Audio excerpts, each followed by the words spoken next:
You are now listening to the Dual Position Podcast. The boys are back to talk all things SuperCoach all season long. Please welcome your hosts, Whisperer and Brew. Hello one, hello all. This is a pod that I've been looking forward to, dreading, bit of both. A lot of research has gone into this. You're listening to the Dual Position Podcast. I am your host, the SCWhisperer. And listeners, I just want to cast your mind back to last Friday when Brew and I were discussing how we were going, how the situation happened. And I just want to play you back a little clip from that podcast. But I'm staying strong and I'm dodging COVID like a ninja master. Dodging COVID like a ninja master. Brew, how you going? Yeah, so we recorded that podcast on Thursday afternoon. Probably an hour or two later, I started feeling bad. Had the world's worst sleep that night. Sweats, fevers, headaches. Did some tests the following day, and the Ninja Warrior was caught out and has COVID. So I'm feeling a little bit under the weather. You might have to do a bit more of the talking than me today, so I don't cough and sneeze and whatnot into the microphone. And apologies to the viewers if you do hear a bit of sniffing or a loud barking dog sound in the background. It's just me battling through COVID-19. I shouldn't laugh because many people were affected by COVID-19, but the irony is there. You're doing all right, which is the good thing. So apologies if you hear some sniffles or some coughs today, and you'll probably hear my voice a little bit more often today because I'll try and carry this ship. As I said, we were doing centre wings this week, Monday, Wednesday. We've got about 20 names today to discuss. Basically, the way we're going to do it is we're going to go price point top to bottom. So there's going to be no Will Penasini's, there'll be no Talon Mays, Isaac Tagos today. We'll probably touch on those guys either in the team preview or tomorrow, on Wednesday, but definitely get the guns out of the way first because I think a lot of people are wondering what we do, I guess, with the two big dogs, and that is Garrick and Tupo, and Garrick was the centre wing one with an average of 87.5, ridiculous. I know in a lot of drafts he went undrafted, so would have been the waiver pickup of the year. He had a base of 27, attack of 63, 80 minutes a game, 60-60 over 58%. So for a guy that averaged nearly 90 points, the 60-60 wasn't fantastic, and he comes in at an eye-watering price. He's the headline topic today. A lot of people are getting behind him, and I don't really understand why. He is so reliant on Turbo, and people say, oh, well, he had one good score at fullback, and that was against the Cowboys from memory. I think he's got 100-odd. But ever since then, it just didn't click with him without Turbo in the side. Same with Jason Saab. I understand his goal kicking, which is really, really nice, but Manly, I don't really think we can see the production from Tupo again at 143 or whatever it is. I have him penciled in at around 117, 118. There's just not a chance in the world I can spend 767k, bro, on Ruben Garrick. I am worried it's a flash in the pan. Yeah, I can't do it myself personally. The 27 base is probably subpar. It's there or thereabouts. You add in, say, 10 points for goal kicking, 14, let's say, on a really good day. If he doesn't cross the try line, you're looking at, a mid-40s type score. And for nearly $800,000, I can't do that. Volatile is one way to describe centre, and I think that will be the case when it comes to these guys at the higher end. Maybe not the next bloke we'll talk about, Toto, because he's a different kettle of fish. But with Garrick, it only takes a few games without, tries, and Turbo absolutely lighting it up, and he's going to drop a couple of 100k. Well, the Sea Eagles play Manly and the Roosters the first two rounds. We know this because we've discussed on Turbo, and then their draw opens up fantastically after that.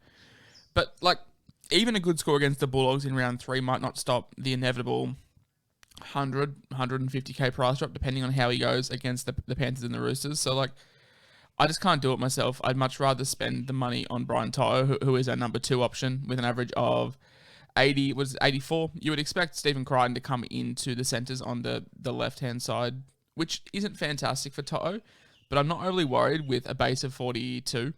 From a winger, that's just phenomenal.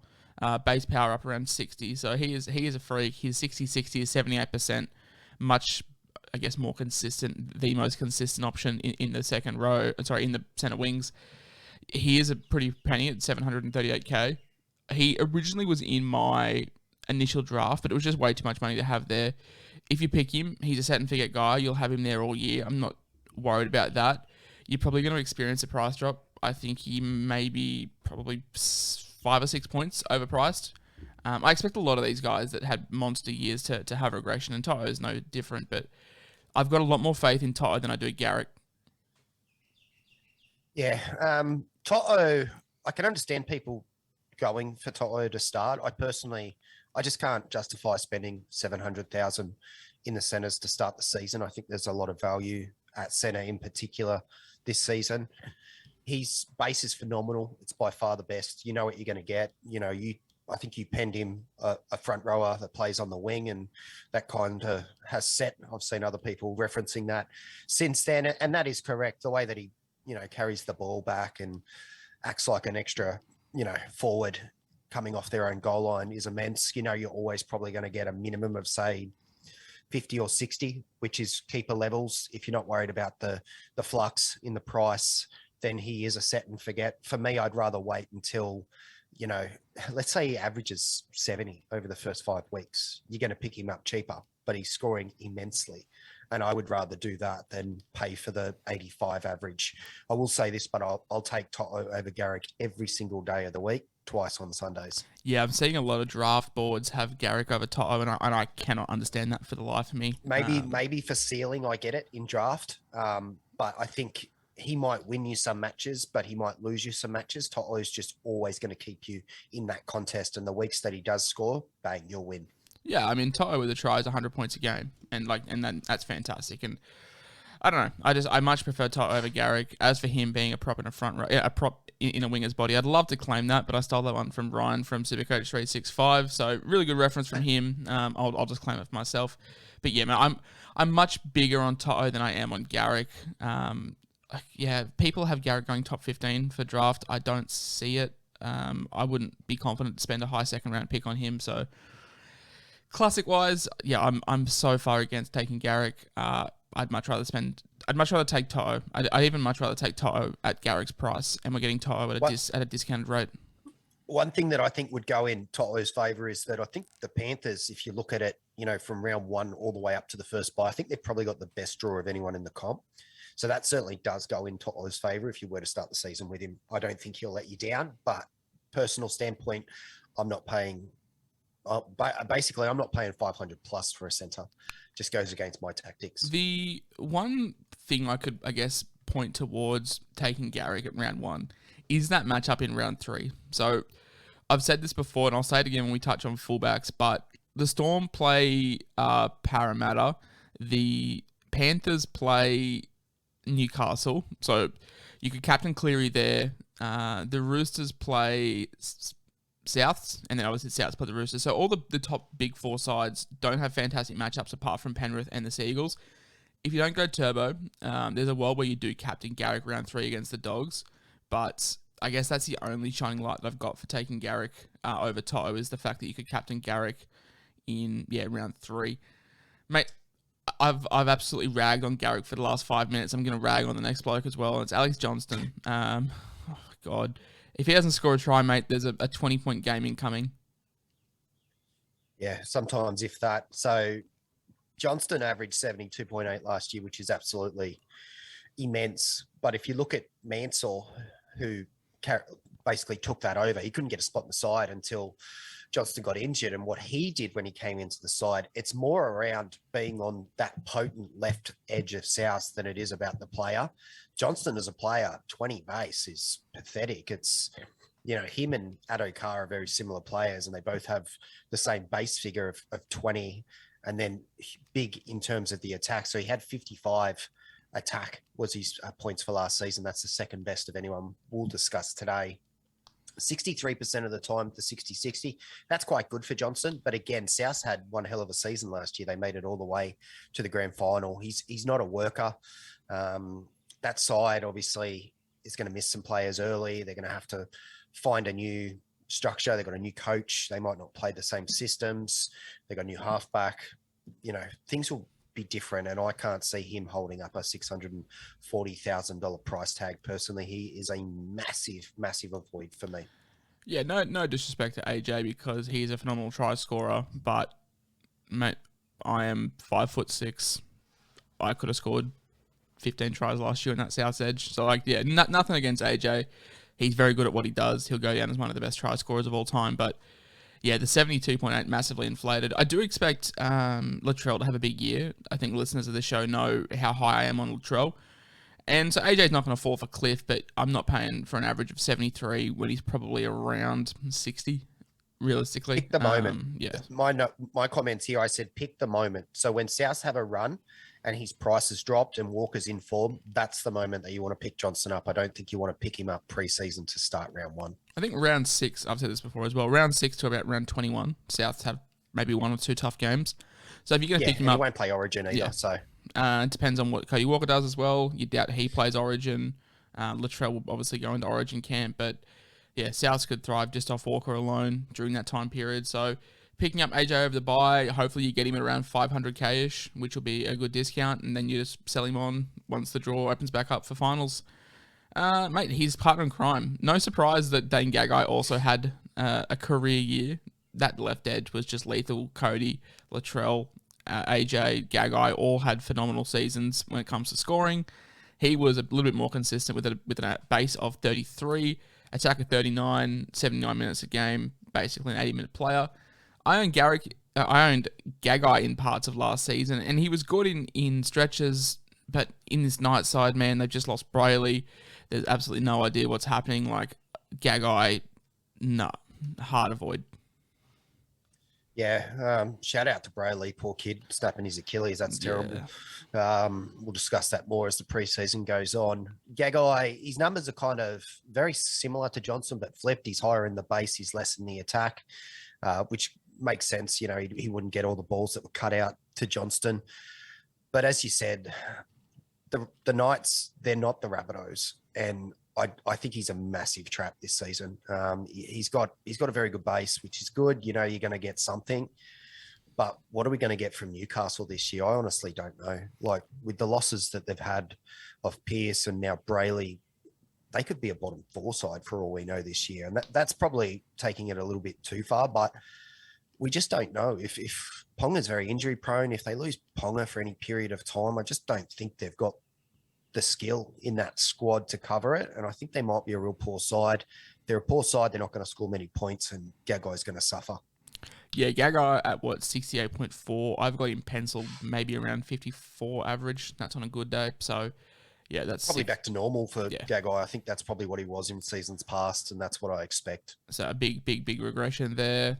Mate, we've listed Josh Mansell. I'm not going to really touch on him too much. I don't even think he starts. And for a bloke that's 570k, yeah, I mean, he was good in parts. If Johnston goes down, then load up on Mansell. But the talk is right now that Tane Milne will be the right winger, AJ obviously the left.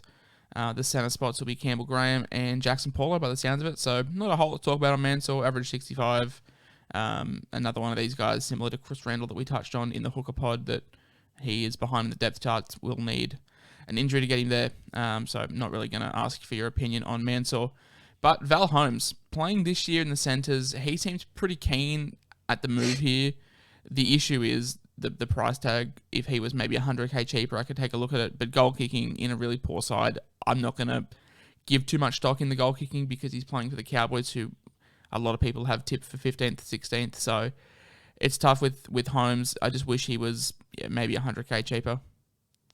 Yeah, if he was priced at a mid-50s average, there could be an option there. But I've based what I was going to say today on the fact that he's going to play wing. It's since come out in the last couple of days that he's going to play left centre, and he's going to apparently try and move around the field like Tom Trbojevic did in Origin, which sounds great in theory, but he's not Tom Trbojevic. Not many people are Turbo, so it's easier said than done.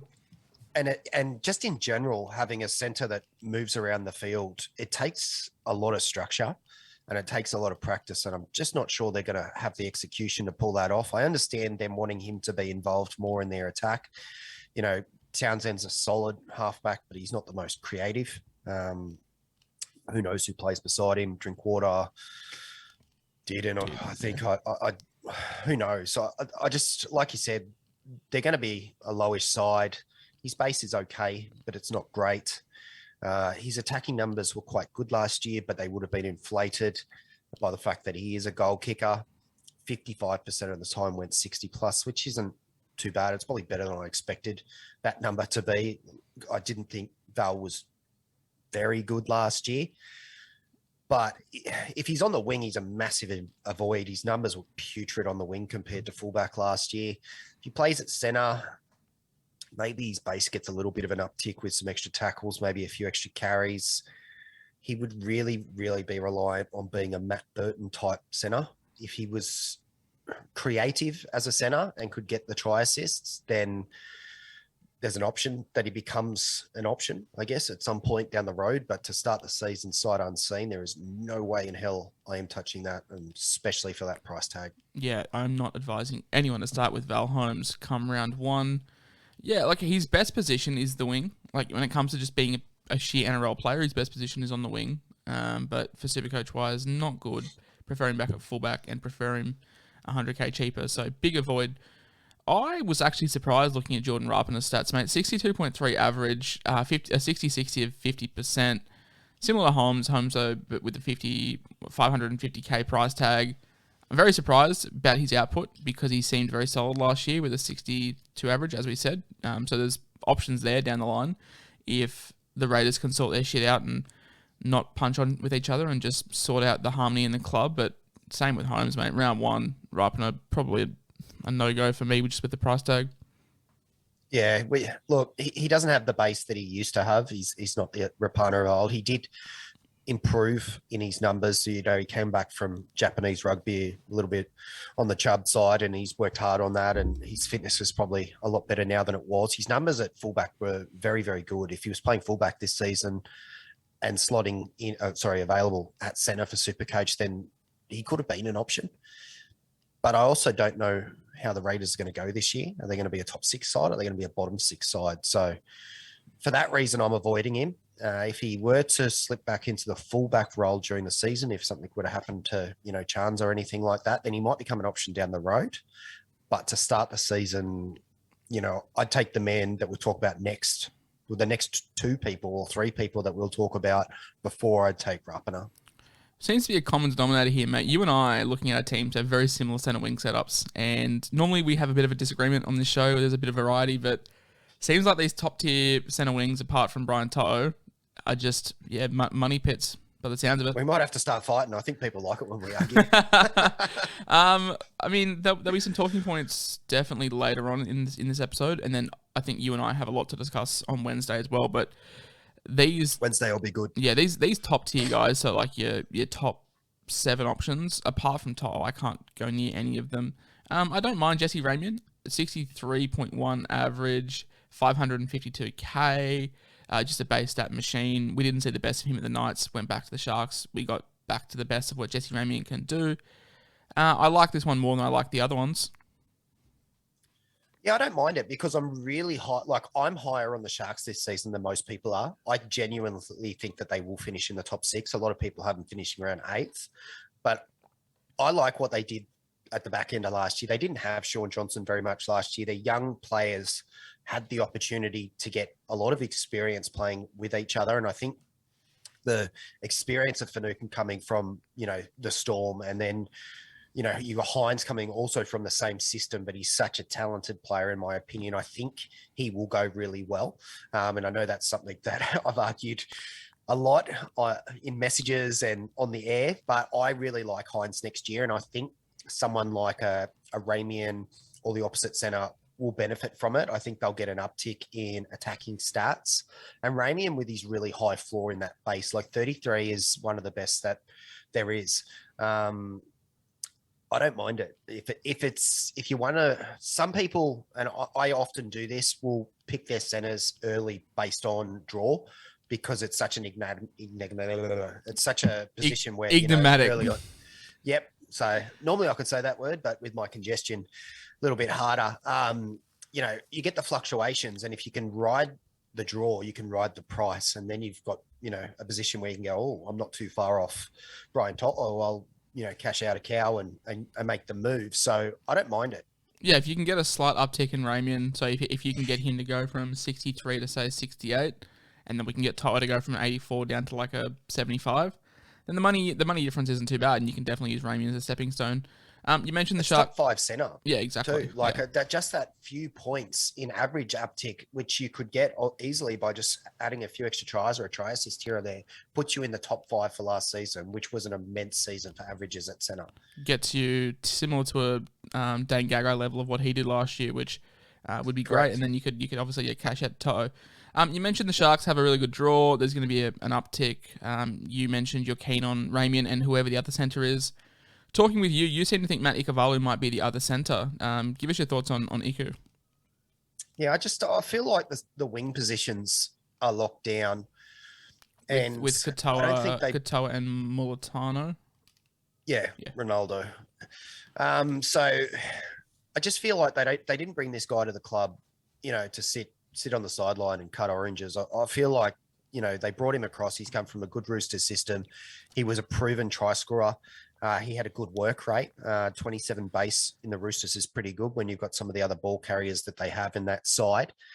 His attacking numbers, well, I wouldn't put too much into those numbers because they were for a different club and they were on a very prolific wing. Right wing at the Roosters is nearly as good as the left wing for the Rabbitohs. So, yeah, it's a little bit skewed there, but I get your sentiment. If he does play left centre and he plays off Hines, that could be money. That could be genuine money. He's also got Wade Graham, if he's fit and firing on the same side, who is a noted ball player, you could get put through a lot of holes on that left edge. And I think wait for a drop, but certainly he could become an option at some point in time. I do not have as much faith in Hines as you do, so therefore I probably can't put much stock in Ikuvalu. But no doubting the try-scoring ability he's got. I just think he's probably... let's say he starts at left centre. I still think he's maybe 7 points overpriced right now. Not around one start for me. If you're a diehard Sharks fan, I understand why you pick him, but for me, I'd probably avoid. I've got him around 55 on a good day, so might get him a little bit cheaper when the Sharks gel. I've been pretty vocal about how I think the Sharks are going to take 5 or 6 rounds to put it all together, and then you could maybe look at jumping on Ikuvalu after that sort of post round 5 draw gets tougher and when it starts to open back up. Joe Manu was really frustrating last year for me because I didn't own him. A lot of people did, and I feel like he was the kind of guy that would just pump out scores. I think he's one of the best fullbacks in the game if he got a start there long term, but with Teddy there, he's not going to. So to say his best footy, I think he'd have to move. But as a Roosters fan, I'm sure you could confirm or deny. Didn't he just sign a new deal and he took a pay cut? Just shows you how much he wants to be the Roosters and obviously enjoys playing in the centres. I don't think he took a pay cut, but he took a cut on what he could have got if he'd left the club and say went to the Warriors or something like that, where he could have been given a 6. He'd be $800K a year if he went and played fullback elsewhere. So I guess it just shows you the culture that the Roosters have, and he doesn't mind playing in the centres. Obviously, coming back from the broken eye socket, whatever it was, from Latrell's shoulder, not going to have a huge impact on his footy ability. 61.5. Do we think that improves? Do we think it stays the same? Do we think it goes down? Had a 60-60 of 48%. We're paying $540K for him. Base was really good. Base was very similar to Jesse Ramian. Base was very similar to Dane Gagai, and 10 points below Brian Toto, who's the outlier. So there is some merit for picking Joe Manu. I've seen a couple of followers of mine send me their teams with Manu in there, and I'm not too sure if I want them to keep Manu or if I want them to sell him. It's just a lot of money to be paying for a guy who... Does he have much more of a ceiling to go to when it comes to SuperCoach in the centres?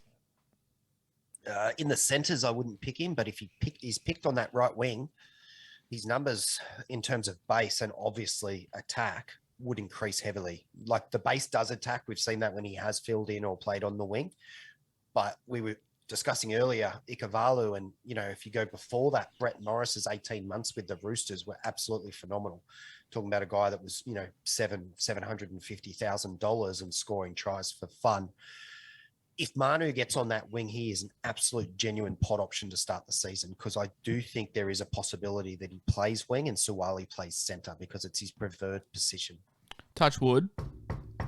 Nothing happens to Tedesco, but if anything was to happen to Teddy, Manu would be straight into my side because him at fullback is just electric. So you're picking a fullback at centre wing. It's a lot of money to spend there, but you could basically run 3 fullbacks. But we're all hoping nothing happens to Teddy. I don't want to put any kind of mocker on him because basically built my side around the bloke. So Yeah. Mate, I've done a lot of mock drafts with some friends. I've probably done upwards of 20 mock drafts in the last month. And in most of them, Adokar is taken 10th round later. Shows you how far his stocks would fall moving clubs. I understand the Bulldogs have a lot of hype, but it's just not going to be... We're not going to see the best of the Bulldogs next year. It'll probably be 2 or 3 years down the line. 61 average coming out of Melbourne for 536k. I could not be further away from this one, especially with that horrid base. That is AJ levels of base. No, I'd be picking the 2 blokes inside him, to be honest, if not 3 blokes inside of him. Yeah, as you said, Dogs are not the Storm. Dogs will be a much improved side this year, but Rome wasn't built in a day. There also needs to be some patience. It's going to take time to build combinations. I'm sure he'll do great things for that club, and I'm sure he'll have some big days this season as well. And at some point, maybe he will be a little pot option that you could pick up cheap and carry and play on matchups. But to start the season, I don't think he's going to average 61.2, especially with a 20 base and a horrid draw from rounds 3 through 9, I think it is. So, no, he's a pass for me. His attacking numbers aren't going to match the 44 from last season, which is, 3rd or 4th best for the season overall.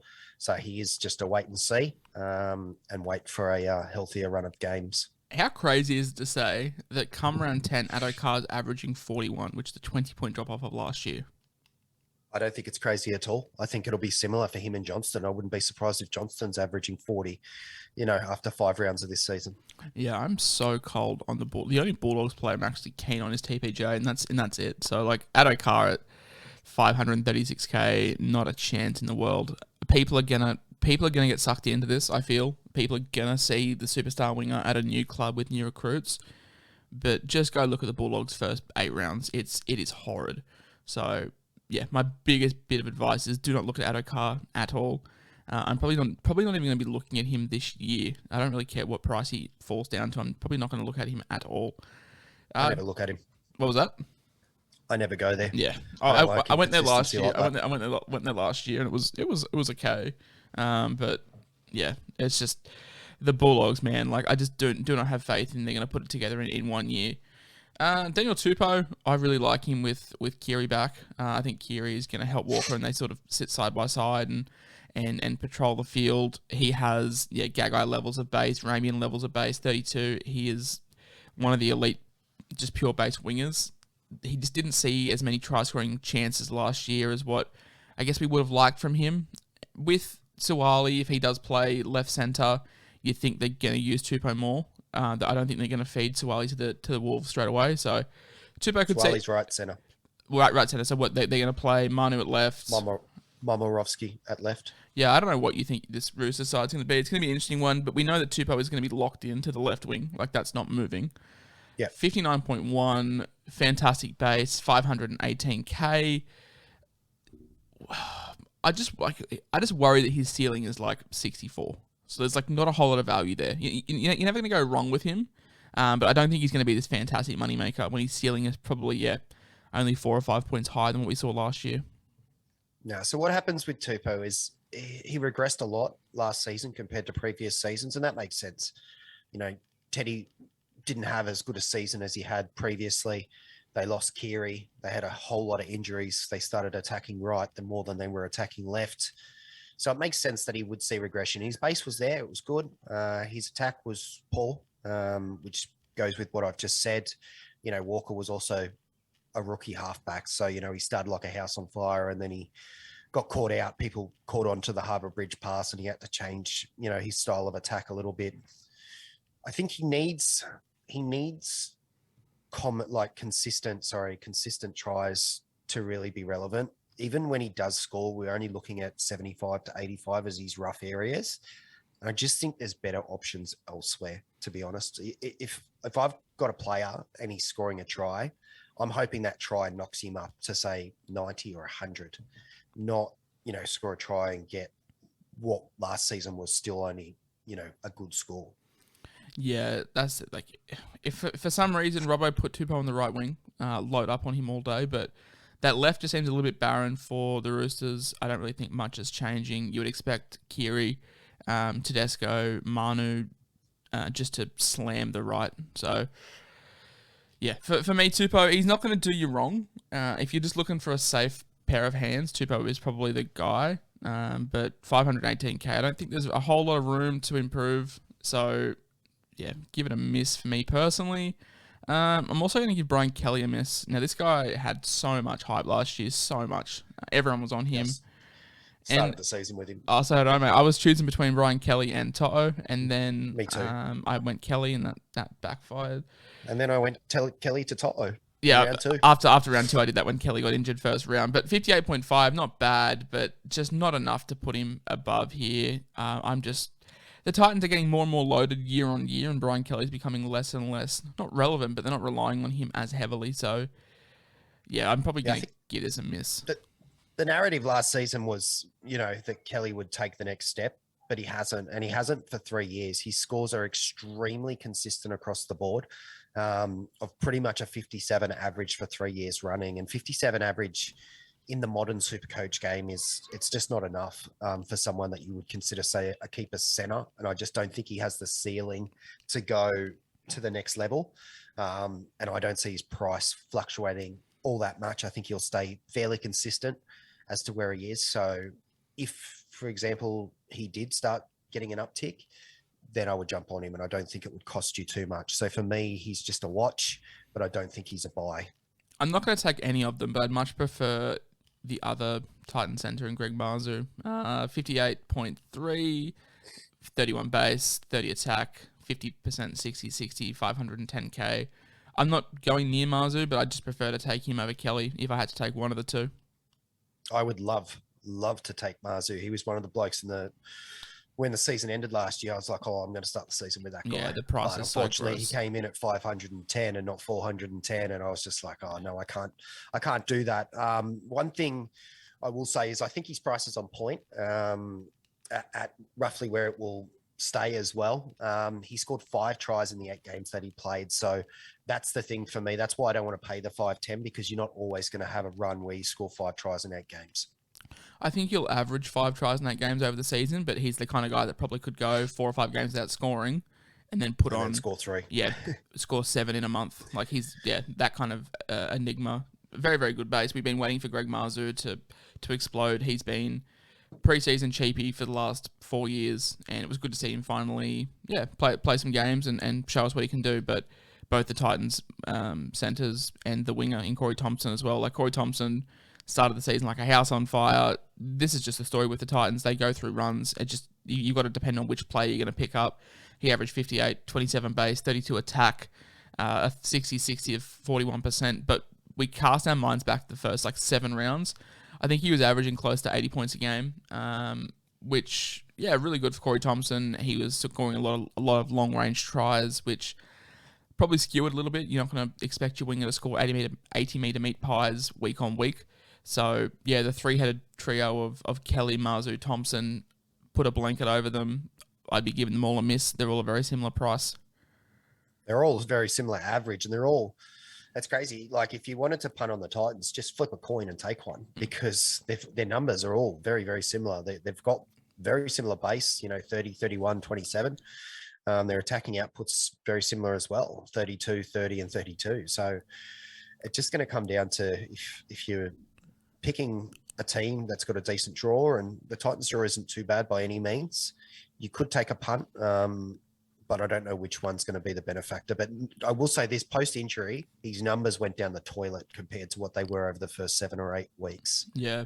Too many mouths to feed there, I think, when it comes to the Titans. Very, very good side on paper, SuperCoach-wise. I think there's just too many cooks in the kitchen, if I can speak. Mate, Fran Tessie new. 58.3, 27 base, 34 attack, 44% over under 60.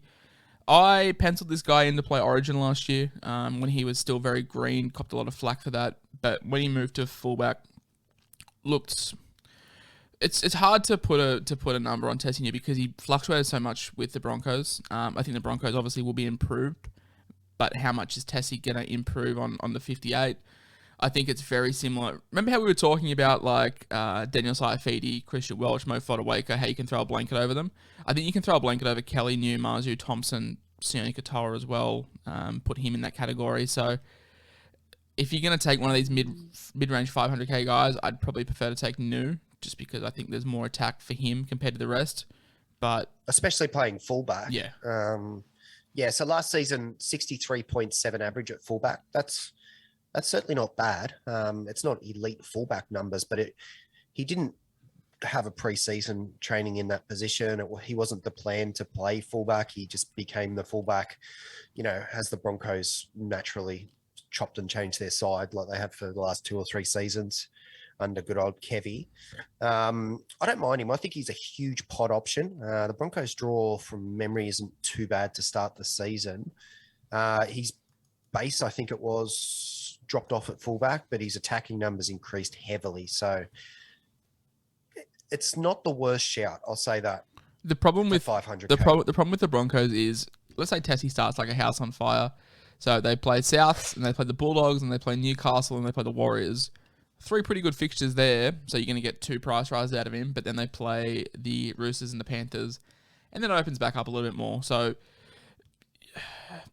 I don't like booking in trades, but like after round 4, you'd probably flick him on, because the money that you've made from the 3 really good fixtures, you're probably going to lose against the Panthers and the Roosters. So in saying that, I'd probably just wait until the Broncos draw gets better, which I think is like round 8, round 9, personally. Because I just don't want to pick him up for 3 weeks and then I have an injury in my side and then I've got to hold him, and then the money that I've made from Marzu goes down the money that I made from New just goes down the toilet when they play the 2 elite sides. So looking at the draw, I'd probably miss picking him up hopefully for around 500k-ish if he loses 10k thanks to those 2 good games. It just depends on how he starts rounds 2, 3, and 4.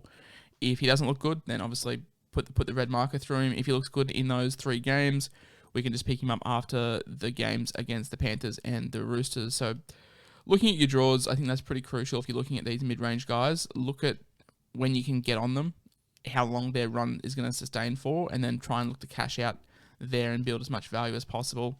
I mentioned Sione Katoa, chuck a blanket over him in the same breath that we've put Kelly, New, Marzu, Thompson.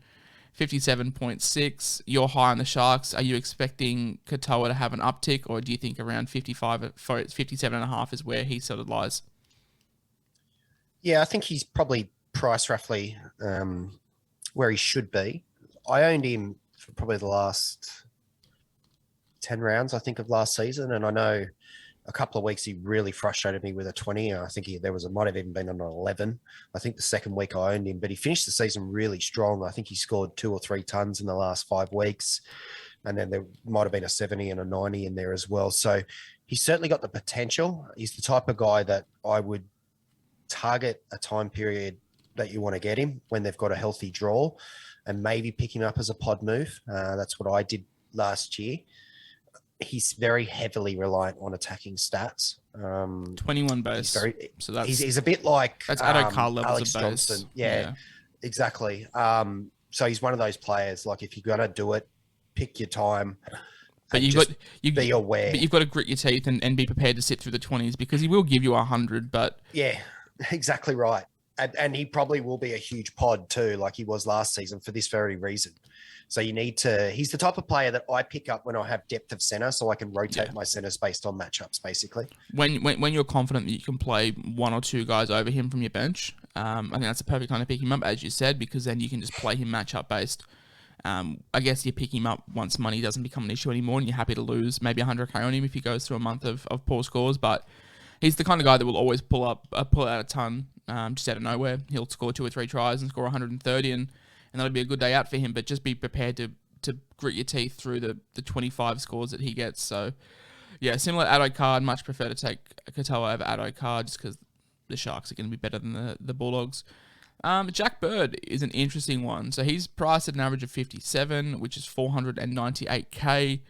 Is he going to play in the back row? Is he going to play at fullback? Is he going to play in the centres? Is he going to play at lock? I probably can't put Jack Bird in my side until I know what Anthony Griffin's going to be doing with this Dragon side. I'd love to see him play 12, because I think he could be similar to a Ewan Aiken and just pump out 65, basically all in base. He's that kind of player. I was really happy to see him get through last year injury-free. It's been a couple of years for Jack Bird, and I really like the way he plays, so it's good to see him get through some footy. His numbers are basically all at centre, so if he does play in the forwards, it's hard to to make comments similar to AJ Brimson when we were discussing him on the 5/8 podcast. If Bird is to be named 12, do we like him at 500k? Yeah, so I sent out a tweet yesterday basically asking if anyone had smokies that they were looking at this point in the preseason, and Bird was one of the ones that came up. And I apologise. I said that we were going to discuss this on Wednesday. I got my days wrong, so here we are discussing it now. I actually, since doing the numbers, I'm really high on Jack Bird. I know I owned Bird last season, and he was good to own, but he was frustrating to own from the point of view that he played 7, he played 1, he played centre, he played in the forwards. So it was really annoying because he couldn't find a consistency in position. If he plays in the front row, his numbers from last year gave him a 67 average. In the back row. Really I don't think Jack Bird's suiting up in the front row. Do you mean the back row? Sorry, yeah, in the back row. So if he that'd be a sight to see.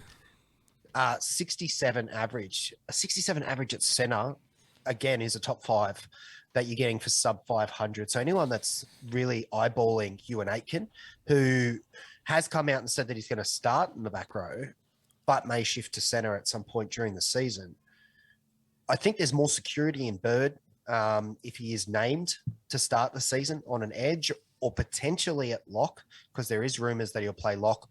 I don't think he will. I think he'll play in the back row. If I see him named in the 12, I'm going to be extremely tempted to pick this guy up because I feel like he's going to be a 60 to 65 set and forget, lock away in your centres for the season. A little bit like we've had in seasons past. You know, Capewell came in last season, probably low 400s? Yeah, 416, I think, from memory. And he was a frustrating own because he was reliant on those tries. Jack Bird won't be reliant on the tries. Jack Bird will get you pure base and power, week in, week out, 60-plus average for sub 500k.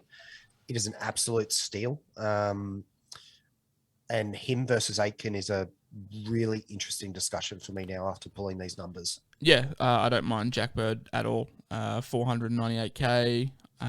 If he plays 12, it'll be awesome. You would expect it'd be him and Tarek Sims to be in the back row together.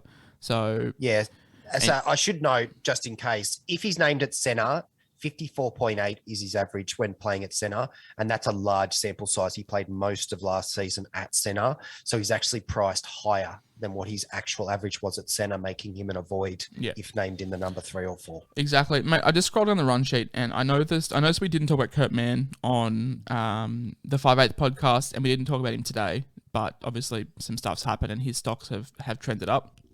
There's talks about him playing lock. I don't have his stats on at lock. But if he's to be named at 9, so the games that he started at 9, he's had 7 appearances with a 63.7 average. In those 7 games, he had a try assist, a try, 2 line breaks, and a line break assist.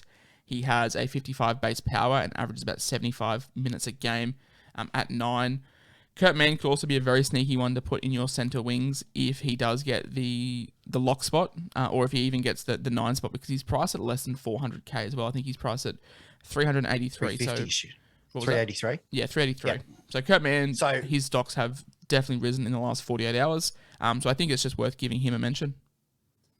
Oh, absolutely. I owned Kurt Mann whatever season it was, 2 or 3 seasons ago, and I think I ended up owning him for the entire season. He was that good when he was given the opportunity to play large minutes. And if he gets the 9, you know he's got a good work rate. You know he's got, attack in him. And if he plays at lock, let's say Connor Watson styles like last season, he's cheaper than what Watson was last year. He definitely is an option. Like at the moment, centre is almost frustrating because there is so much option. Like we haven't even spoken about the 4 or 5 genuine cheapy options that we have. And then you've now got all these dual position players, which are normally white gold to own in the centres that are available. And it's a bit like, well, which ones am I going to take? I can't have them all. Yeah, I feel I'm going to have to cheap out on second row this year. Just sort of having a quick think about it. Like front row, I'm pretty locked in on Haas, Stefano, hooker. We're not moving off Harry Grant. And now Chris Randall's come into the fold. Halfback, take your pick if you're not taking Cleary. Fullback, 2 guns is the way to go. So I feel like 2RF is going to be where I'm cheaping out because there's a lot of value in the centres. Probably not so much that we spoke about today, But definitely on Wednesday, there's a whole lot of value to talk about. Mate, we have one more person on the list before we finish up today. This pod's gone a little bit quicker than I thought. I thought we'd be here for nearly an hour. So I don't think we're gonna spend 25 minutes talking about Campbell Graham. But at a 56.4 average on South Sydney's right edge, 34 base, really good base. That is the second best base of anyone we've spoken about today, tied with Jack Bird, whose numbers were inflated by playing in the forwards. Campbell Graham, the only problem is the 24 attack, which is the worst attack of anyone today. So he needs to have an uptick in attack to be really relevant, and I just don't think he does with A-Ray leaving on that right side. Yeah, I think he's a flat track bully. I just think he picks on the little kids, aka the bottom 8 sides. Every time he plays a good side, he scores poorly. He's not in my calculations at all. I'm not particularly a fan of picking the South's back rowers to start this season. South's centres. Yep. Yes. Awesome. So yeah, Campbell Graham. We'll quickly give a rundown. To'o, Brew and I are a yes if you can find the cash. Garrick, Brew and I are a no. Johnston, we are a no. Gagai, we are a no. Mansell, we're a no. Holmes, we're a no. Rapana, we are a... Let's just say yes to try and give some kind of... Let's say yes to give some kind of positive, but more or less, I think we'll be picking him up for cheaper. Jesse Ramian, we both like. It's just a case of if you can find the cash to get him in. Ikavalu, I'm not keen on, but Brew is. Manu, we're both sort of indifferent on. Adokar, we are both against. Tupo, I'm for if you just like a safe pair of hands. Brew's no because of the ceiling. Brian Kelly, I'm a no. Brew is also a no on Kelly. Tessie New, we are a yes, but not for round 1. Greg Marzu, we are also probably a yes, just not for round 1. Corey Thompson, we're both a no. Sione Katoa, we are a yes, but you've just got to be prepared to grit your teeth through the tough stretches that you're going to go through with him. Jack Bird, we are a big yes if he plays 12. If he plays centre, hard avoid. Mate, we didn't talk about Zach Lomax. Sorry, I just seen him on the list. That's why I was putting the 2 up. I'm like, no, we've got 2 to talk about. We've got two to talk about. Okay, Zach Lomax. Lomax I was asked about on Twitter as well. How much faith can we put into this Dragon side? Not a great deal, but he's got a pretty decent base. We know he's an extremely talented centre. He's also a goal kicker. If they can find some points, if they're a poor side that still scores some points, then he'll get an uptick in his base plus power, which should put him in relatively decent floor areas. When I ran his numbers, he actually had a 5-point game last season where he, was out long term. Do not fucking remind me because I bought him that week. Okay, yeah, he didn't play many minutes in that. So tilted. If you take that game out, his base numbers are actually 31, which puts him in the green. It puts him in the high end for base. His average taking out that 5-point game moves up to 63, which makes him about 6 or 7 points undervalued. So I actually don't mind it because the games that Zach Lomax did play last year were predominantly against good sides. He didn't get to pick on the Bulldogs and whatnot. He played the Roosters twice. He played the Sharks. He played Manly. He played Penrith. And he only played a handful of games. So his numbers were actually quite good if you consider what he was up against and you take out that poor game. So I actually don't mind the Lomax shout. I personally wouldn't take a centre or a winger for the Dragons to start the season, but it certainly would not surprise me if Zach Lomax ends up, say, a top 10 to 15 centre for the season. Yeah, the only Dragons centre I'm taking is Jack Bird on the proviso that he's named at 12. But yeah, hearing those Zach Lomax numbers makes me cry because I picked him up the week he did his finger, so that was lovely. But yeah, he is a phenomenal talent. I really like Lomax. He is one of the best goal kickers in the comp. Mate, Dragons can lose every game next year. I don't care as long as they score 20 points a game. Awesome. But yeah, Lomax, he is underpriced. I have him closer to 62, 63, as you said, without the injury that takes him up around there. So he's pretty middle of the pack, 28 base, 32 attack. His 60-60 though is 58%. So he goes better than 60 points more than half the time. His average was 57. So that injury affects that. Zach Lomax, I really like the shout. I just want to see the Dragons put up some points. Basically, we run through everyone. Lomax we like, Campbell Graham we don't like. So, mate, that one went a little bit quicker than I thought. We're going to clock in just over 50 minutes, whereas I was sitting down here probably for an hour and a half. But it's probably going to be a bigger discussion tomorrow because we're going to have more guys that we do like and more guys that we can touch on. The problem with centre wings is it is the most volatile position. No two ways about that. Your base is basically under 30, whereas your forwards, like your 2RFs, are well over 60. So it's hard to put stock in guys that are expensive that aren't named Brian Toto. That's the only reason, I guess, why we weren't as keen on any of them. Mate, that's going to basically do us for today. Is there anything that you wanted to add before we finish up? No, I've got some homework to do. I haven't run the numbers yet I've got 25 names so far on the list. Anyone that responded to the shout out on Twitter yesterday, I've added some names into it. You know, people wanted numbers on Selwyn Cobbo and whatnot. So I'll be able to provide some of that. And I'm actually must say I'm quite looking at Cobbo now. As am I. Of the discussion on Twitter from Turkey Snow and the Stats Man. Shout out to the SC Stats Man and Turkey Snow. Both those guys are fantastic at what they do. Give me a lot of stuff to talk about. Give me a lot of inspiration for posts. Yeah. And also, contributed to your Twitter thread really well. For you guys that are on Twitter and you wanted to get in touch with myself or Brew, Brew put up a post yesterday asking for your preseason smokies, and that is just at BrewSC22 on Twitter. If you guys don't have Twitter and you want anyone for us to talk about come Wednesday for your centre wings that we haven't included, you know where to find me on Instagram, Facebook, Twitter, the YouTube comments, wherever. But that's going to do it for today, mate. You've got all the time in the world to go do this research, unfortunately, with unforeseen circumstances.